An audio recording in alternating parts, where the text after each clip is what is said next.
今日誕生の話をしましょうかね。私誕生で45回目なんですね。45回目っていうと、まあ若くもなく年寄りでもないという、まあちょうどそういうところですね。働き盛りというわけですね。ね、さっきも斉藤さんが冗談言ってましたけれどもね、斉藤さんは私より12上です。ね、横関さんは29上です。だからまあ私の肉体の命は斉藤さんよりは長いでしょう。それ私より短い人はだいぶいるだろうと思うんですから、まあ安心しててください。そこで肉体というものはね、まあ普通ですと霊的に優れてくればですよ、肉体なんか必要なさそうに思うわけですね。肉体がなくても霊界で働けばいいと思いますけれども、やっぱり肉体というものがあってね、いわゆる本当は、肉体界に現れて働かなくてもいい人がですね、肉体界にわざわざ現れて菩薩業をするようなことが随分あるわけですね。でこの今の世界ではそういう菩薩業をするために生まれている人は随分あるわけです、ね、で皆さんの中にもそういう人があるんですよ。本当は、そんな肉体界で苦労しなくてもいいのだけれども、世界人類のためにね、どうしても肉体を持って働いた方が、都合がいいというわけで肉体を持って働いている人は随分あるわけです。それで肉体に生まれてくるのはどうして生まれてくるかとね、普通の場合にはですよ、まあ霊界に一番初め深海にいるわけですね。深海にいて直火直霊です。直霊として地上界に生まれてくるのは5つの直霊があるんですね。直火と申しますね。そして本当は7つで完成な7つは深海で働いてる、深海で働いてるわけです。人類に働きかけるのが7つあるんですよ。で7つのものは完成、7つの直霊の直火の光がちゃんと全部調和すると世界が平和になる、全てが平和になるわけなんですね。ところが今までは5つの直火が地上界に働いていたわけです。その分け御霊がみんな生まれてるわけですね。あと2つ、取っときが2つあるわけですよ。その2つが深海からですね、こう今度は九天大光明の中入ってね、守護人みたいな働きになってこう働きかけて、一つは宇宙人的な働きで働きかけて、一つは守護人的な働きで働きかけて、7つの直火がね、今度は全部混ざって働きかけた時に本当の世界平和ができるんです、ね、そういうことになってるんですよ。それで個人的にはどういうことになっていくかというと、幽界や霊界をぐるぐるぐるぐる回って肉体に生まれたり、また霊界行ったり、また肉体に生まれたり、幽界行ったり、こういろいろとしていろんな経験を経るわけですね。まあこの世でもそうですけど、経験の豊富な人はやっぱり仕事ができます。経験がありませんと、どんな才能がありましてもね、経験がないと、あまりうまくいかないですね、物事は。だから私ね、お年寄りを見てますとね、大変だなと思うんです。まあ、何にもまあ例えば普通ですね、目立ったことは何にもなさらなくてもですよ、80まで生きていられて大変だな、80年間は秘話の通り随分苦労があったろうなと思って秘話をつくづく見るわけですよね。それでと思ってお年寄りをまあ尊敬する気持ちになるわけですね。それから私女の人を尊敬するんですよ。フェミニストじゃないけど、女の人はね、お産をしますね。今も身近にね、高橋君の奥さんが今お腹こうでね、今日生まれるか明日生まれるか、なかなか生まれないですよ。日のあたり生まれるかと思ったらまだ生まれないんですかね。そういうの見てますしね、女の人は大変だな、十月10日の月見してって十月10日ですね、決まってるらしいんですね。その間ですよ、重たいものの中に入れてね、で産むにも大変だなと思うんですよね。あれを見てるとね、私は男に生まれてよかったと思うわけじゃないけどねいや大変だな、女の人は大変だなと思ってね、赤ちゃんを産むというだけで私はね、ありがとうございますと思っちゃう、ね、私より偉いと思っちゃってね、私産めないんだからいいとかとそれで女の人見るとね、赤ちゃん産むだけでも大変だな、ありがたいなというふうに思うんですよね。で人間にとって、また女性にとってね、男はあんまり責任ないような顔してますからね、いいけど、女にとって一番大事なことはやっぱり赤ちゃんを産んで育てるっていうことは非常に大事だと思いますね。いうことはどういうことかというと、一つの魂の進化ね、進化進んでいく、魂が磨かれていく、魂が進歩していくための一番最初のね、なんて言いますか、引っ張ってのはやっぱり誕生なんですね。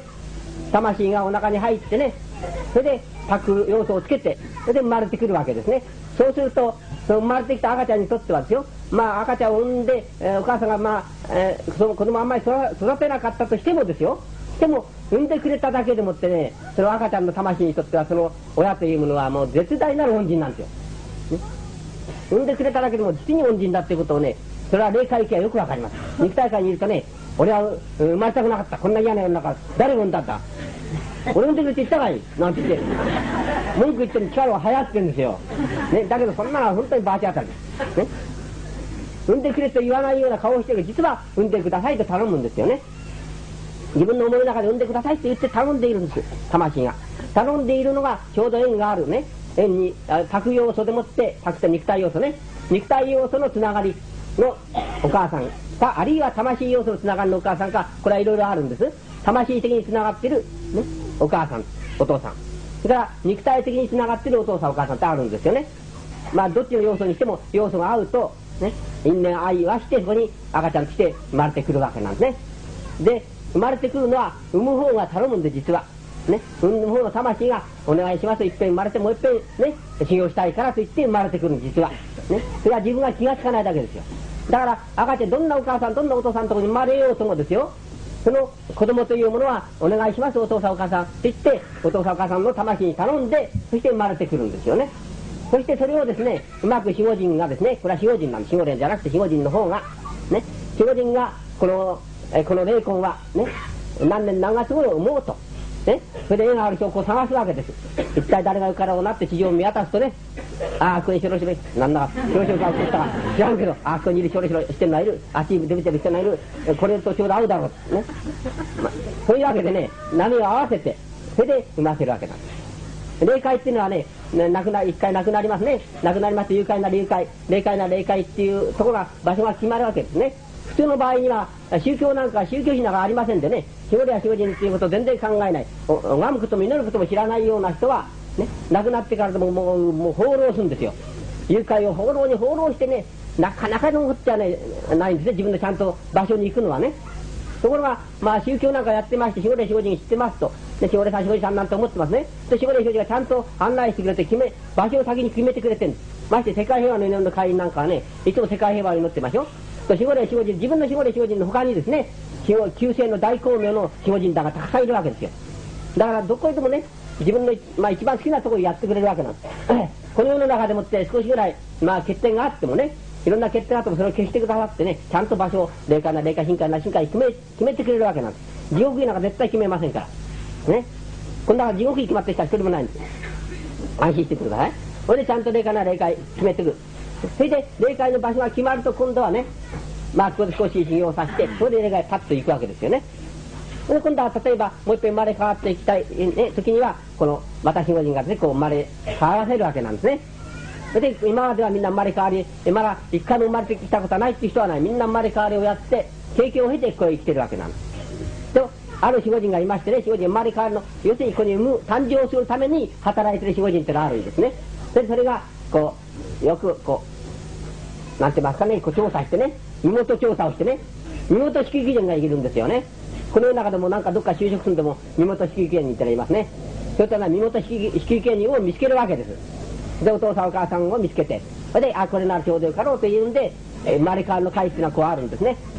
霊界こういうふうに横にしてます。こう段階深海だ霊界だ、こう横にあっとしますね。こうそうすると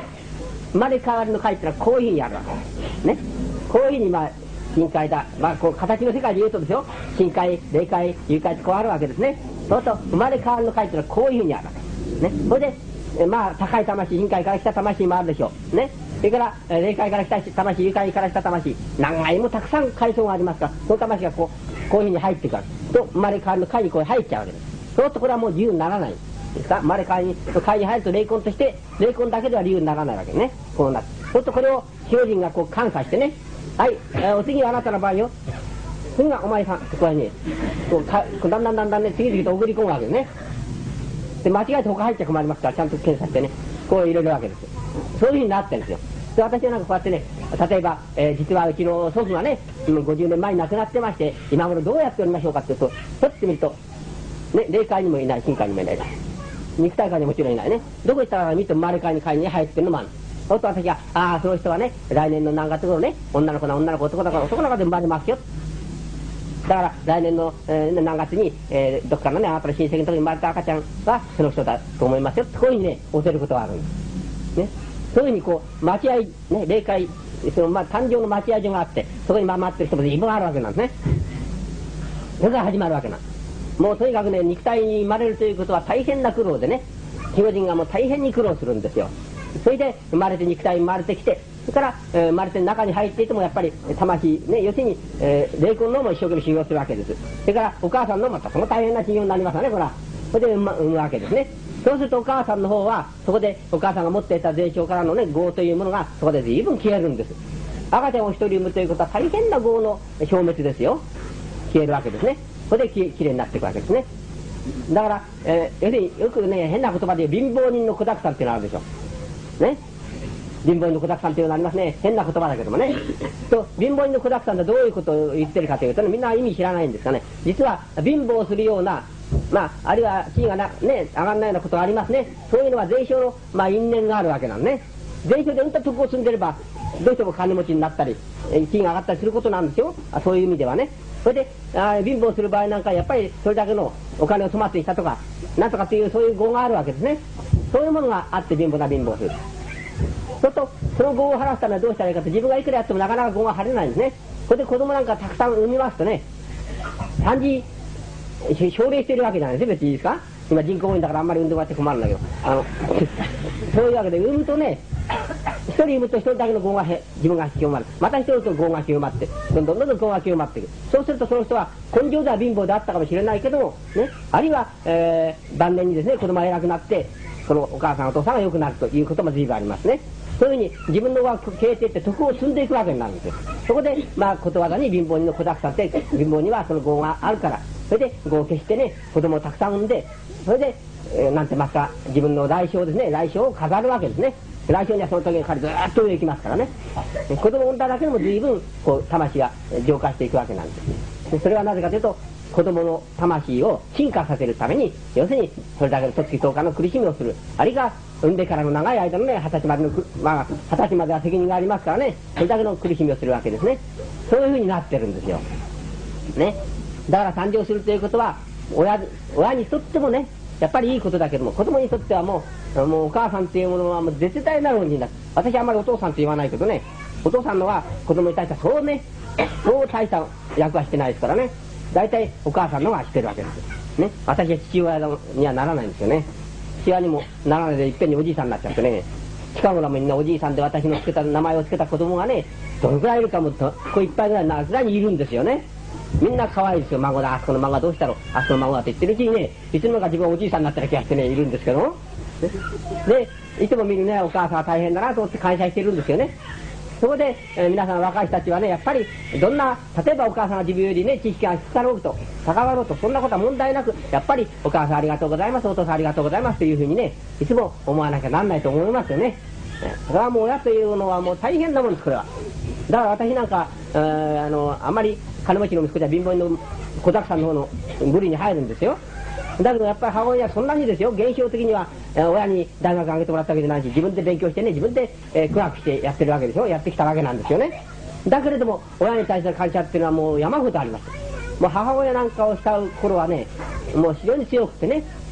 もう親孝行したくてもうしょうがなかったですよ。母には尽くしたい母には尽くしたいってね、もう母のことは忘れたことない